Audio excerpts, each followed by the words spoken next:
Nawala ang batang ito ng 2 araw sa gubat, ngunit nung siya ay mahanap ay iba na ang kanyang itsura.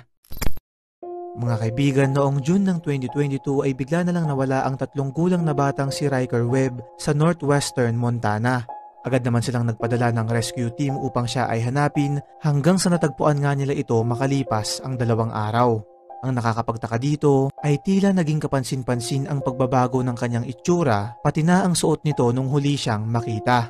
Inuulit ko, yung bata ay 3 years old lamang at nawala ng 2 araw sa kagubatan, at ayon pa sa reports, yung lokasyon kung saan huli itong namataan ay may layong 4 na kilometro sa lugar kung saan nila siya nahanap.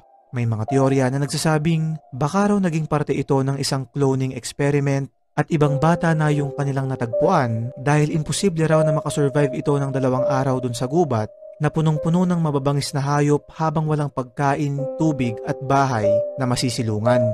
Hanggang ngayon ay hiwaga pa rin sa atin kung ano nga ba talaga ang nangyari sa kanya sa loob ng 2 araw na yun at